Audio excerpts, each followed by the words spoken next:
মৰমৰ ছাত্ৰ-ছাত্ৰীসকল, আমাৰ আজি ভিডিঅ'লৈ তোমালোক স্বাগতম জনাইছোঁ। আজি আমি চতুৰ্থ শ্ৰেণীৰ ভাষাৰ পাঠ নম্বৰ 13 জন্মদিনৰ আয়োজন নামৰ পাঠটোৰ বাকী ৰৈ যোৱা কাৰ্যকলাপখিনি কৰিম। তোমালোকে মনোযোগেৰে চাই যাবা।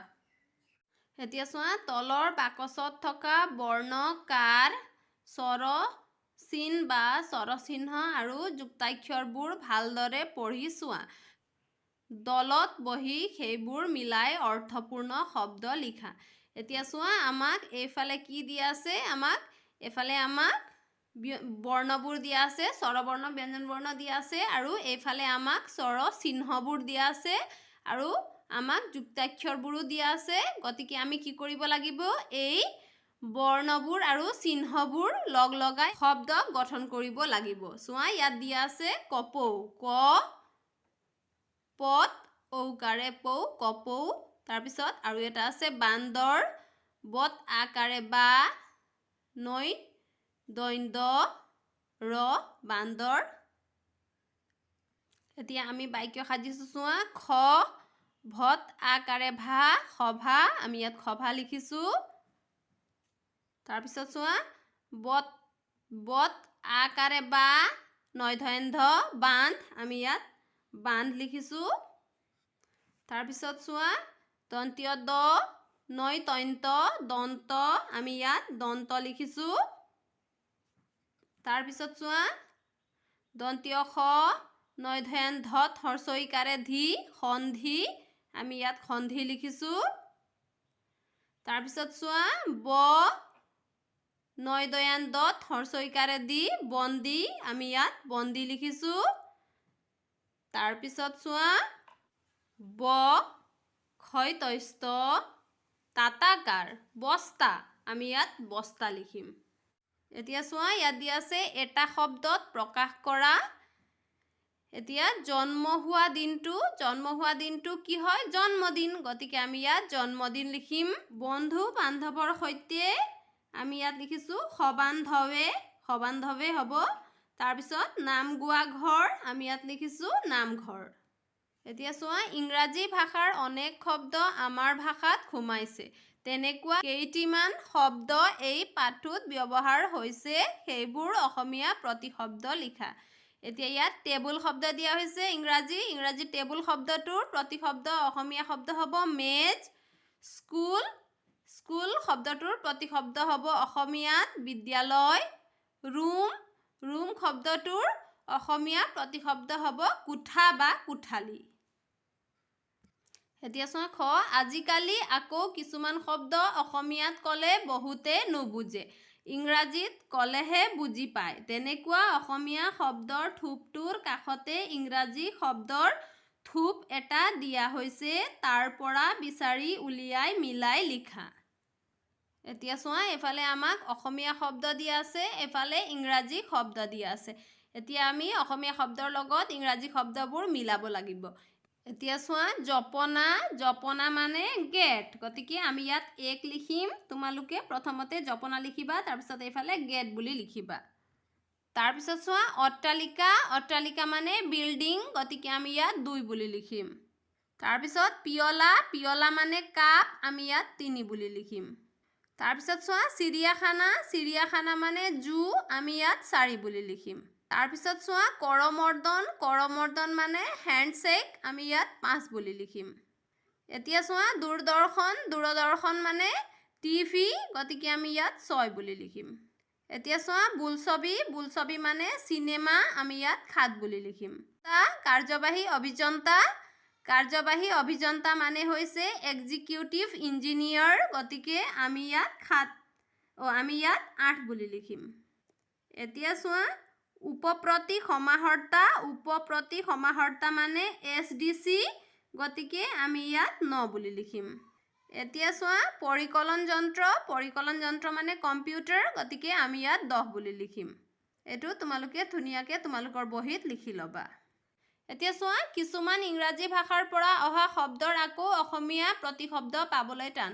এতিয়া চোৱা, কিছুমান ইংৰাজী ভাষাৰ পৰা অহা শব্দৰ আমি অসমীয়া প্ৰতিশব্দ বিচাৰি পাবলৈ টান, যেনে বল, বেট, ট্ৰেছ, scale, marble, garage, blouse, coat, balloon, cricket, biscuit আদি। এইবোৰ শব্দৰ আমি অসমীয়া প্ৰতিশব্দ বিচাৰি পাবলৈ টান। এতিয়া চোৱা, জানো আহা। টিভি মানে টেলিভিছন, টেলি মানে দূৰ, ভিছন মানে দৰ্শন। অসমীয়া দূৰদৰ্শন শব্দটো টেলিভিছনৰ আক্ষৰিক অনুবাদ। এতিয়া চোৱা, টেলিভিছন শব্দটো টেলি মানে হৈছে দূৰ আৰু ভিছন মানে হৈছে দৰ্শন। অসমীয়া দূৰদৰ্শন শব্দটো টেলিভিছনৰ আক্ষৰিক অনুবাদ। এতিয়া অসমীয়া দূৰদৰ্শন শব্দটো টেলিভিছন শব্দৰ পৰা অনুবাদ কৰা হৈছে, মানে আক্ষৰিক অনুবাদ হয়। এনে প্ৰক্ৰিয়াক অনুবাদ ধাৰ বুলি কোৱা হয়। বাতৰি কাকত, ৰূপালী জয়ন্তী, শক্তিশালী পদক্ষেপ, দূৰভাষ, ব্ৰাহ্ম্যভাষ, ব্ৰাহ্ম্যমান আদি আমাৰ ভাষাৰ এনে শব্দ। আমাৰ ভাষাৰ আক্ষৰিক অনুবাদ শব্দবোৰ হ'ল ৰূপালী জয়ন্তী, শক্তিশালী পদক্ষেপ, দূৰভাষ, ব্ৰাহ্ম্যভাষ, ব্ৰাহ্ম্যমান আদি। এতিয়া চোৱা, জ্ঞান সম্প্ৰসাৰণ। পৰিপাটিকৈ থোৱাটো এটা ভাল গুণ। সীমান্তই নিজৰ বস্তুবোৰ পৰিপাটিকৈ থয়। তুমি তোমাৰ বস্তুবোৰ পৰিপাটিকৈ থোৱানে? বস্তু পৰিপাটিকৈ থ'লে আমাৰ কি কি সুবিধা হয়? এতিয়া চোৱা, পৰিপাটিকৈ বস্তু থোৱাটো এটা ভাল গুণ। সীমান্তই নিজৰ বস্তুবোৰ সদায় পৰিপাটিকৈ থয়। এতিয়া কোৱাচোন, তোমালোকে তোমালোকৰ বস্তুবোৰ পৰিপাটিকৈ থোৱানে নাই? আৰু বস্তুবোৰ পৰিপাটিকৈ থ'লে আমাৰ কি কি সুবিধা হয় সেয়া তোমালোকে জানানে? আমি যদি আমাৰ বস্তুবোৰ পৰিপাটিকৈ থওঁ, তেতিয়াহ'লে আমাৰ সেই বস্তুটো বিচাৰি সময় অপচয় কৰিবলগীয়া নহয়। আৰু আমি পৰিপাটিকৈ বস্তুবোৰ থ'লে আমাৰ ঘৰখন বা আমাৰ পঢ়া টেবুলখন দেখিবলৈ ভাল হৈ থাকে বা ধুনীয়া হৈ থাকে। আমি যদি ঘৰত এটা বস্তু ইফালে, আন এটা বস্তু সিফালে পেলাই থওঁ, তেতিয়াহ'লে দেখিবলৈ কেনেকুৱা লাগিব বাৰু? আৰু যদি তোমালোকে সদায় নিজৰ বস্তুবোৰ সৰুৰে পৰা পৰিপাটিকৈ থোৱা, তেতিয়াহ'লে ডাঙৰ হৈও তোমালোকে সকলো কাম পৰিপাটিকৈ কৰিব পৰা হ'বা। গতিকে তোমালোকে সদায় তোমালোকৰ কলম, পেঞ্চিল, বহী, কিতাপ, কাপোৰ কানি, জোতা, মোজা এইবোৰ সদায় তোমালোকে পৰিপাটিকৈ ৰাখিবা, যাতে সহজতে বিচাৰি পোৱা আৰু দেখিবলৈও ঘৰখন ধুনীয়া হৈ থাকে। এতিয়া চোৱা, নিজৰ জন্মদিনৰ লগতে শ্ৰেণীৰ সকলোৰে জন্মদিনৰ তাৰিখবোৰ তালিকা কৰা। এতিয়া তোমালোকে কি কৰিবা? তোমালোকৰ নিজৰ জন্মদিনৰ লগতে তোমালোকৰ শ্ৰেণীৰ তোমালোকৰ বন্ধু বান্ধৱীৰ সকলোৰে জন্মদিনৰ তালিকা এটা প্ৰস্তুত কৰিবা। কেনেকৈ কৰিবা? এফালে প্ৰথমতে নাম বুলি লিখিবা আৰু আঁচ এটা দিবা, এফালে জন্মৰ তাৰিখ বুলি লিখিবা। ইয়াত প্ৰথমতে তোমাৰ নামটো লিখিবা আৰু তোমাৰ জন্ম তাৰিখটো লিখিবা। তাৰ তলত তোমাৰ বন্ধু এজনৰ নাম লিখিবা, এফালে তেওঁৰ জন্মৰ তাৰিখটো লিখিবা। আকৌ তোমাৰ বন্ধু বা বান্ধৱী এজনীৰ নাম লিখিবা, তেওঁৰ জন্মৰ তাৰিখটো লিখিবা। সেই তেনেকৈ এইটো তোমালোকে তলত বহি কৰিবা। এয়া কৰিলে তোমালোকৰ খুব ভাল লাগিব। তোমালোকে চেষ্টা কৰি চাবা। এতিয়া চোৱা, জন্মদিনৰ দিনা তেওঁলোকক শুভেচ্ছা জনোৱাৰ উপৰিও আৰু কি কি কৰিবা? এতিয়া তেওঁলোকৰ জন্মদিনৰ দিনাখন তোমালোকে শুভেচ্ছা জনোৱাৰ উপৰিও আৰু কি কি কৰিব পাৰা? তোমালোকে তেওঁলোকক সৰু সুৰা উপহাৰ যেনে পেঞ্চিল এটা, কলম এটা, নাইবা মহৎ লোকৰ বাণী পুথিখন, নাইবা সাধু পুথি, সেইবোৰ তোমালোকে উপহাৰ হিচাপে দিব পাৰা। নাইবা তোমালোকৰ ঘৰত যদি কিবা ভাল গছ পুলি আছে, ফুলৰ পুলি আছে, সেয়াও তোমালোকে উপহাৰ হিচাপে দিব পাৰা। তোমালোকে আৰু কি কি কৰিম বুলি ভাবিছা বন্ধুৰ জন্মদিনৰ দিনাখন, সেইটো তোমালোকে লিখি ল'বা। এতিয়া চোৱা, এটা গছ পুলি ৰুই কেনেকৈ যত্ন ল'বা দলত আলোচনা কৰা আৰু গছ পুলিটোৰ শ্ৰীবৃদ্ধি পৰ্যবেক্ষণ কৰি টোকা বহীত লিখি থবা। এতিয়া তোমালোকে গছ পুলি এটা ৰুলে সেইটো গছ পুলিৰ কেনেকৈ যত্ন ল'বা সেইটো তোমালোকে দলত বহি আলোচনা কৰি টোকা বহী এটাত লিখি থবা। আৰু গছ পুলিটোৰ বৃদ্ধিৰ বিষয়েও তোমালোকে টোকা বহীটোত লিখিবা। এতিয়া গছ পুলি এটা ৰুলে আমি কেনেকৈ যত্ন ল'ব লাগে? আমি গছ পুলিটোক সময়ে সময়ে পানী দিব লাগে, গোবৰ সাৰ আদি দিব লাগে। তাৰপিছত আমি গৰু ছাগলীয়ে খাব নোৱাৰাকৈ জেওৰা বা বেৰ দিব লাগে। তাৰপিছত সেইবোৰ তোমালোকে লিখিবা।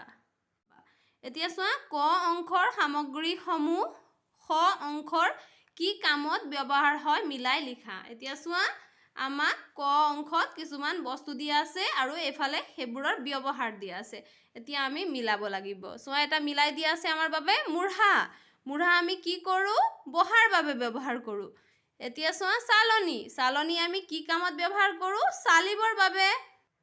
এইটো চোৱা আমি চালিবৰ বাবে দিছোঁ। তাৰপিছত চোৱা খালৈ। খালৈ আমি কিহৰ কাৰণে ব্যৱহাৰ কৰোঁ?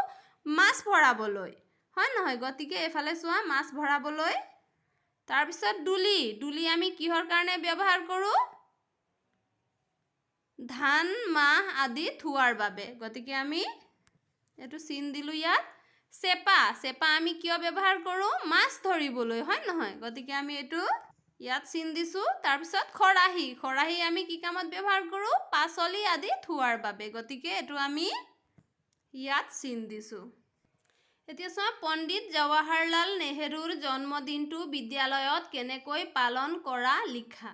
এতিয়া তোমালোকে পণ্ডিত জৱাহৰলাল নেহৰুৰ জন্মদিনটো বিদ্যালয়ত কেনেকৈ পালন কৰা সেইটো লিখিবলৈ কৈছে। এতিয়া আমি ইয়াত লিখিছোঁ চোৱা, পণ্ডিত জৱাহৰলাল নেহৰুৰ জন্মদিনটো আমি কেনেকৈ পালন কৰোঁ সেয়া আমি এতিয়া ইয়াত পঢ়িম চোৱা।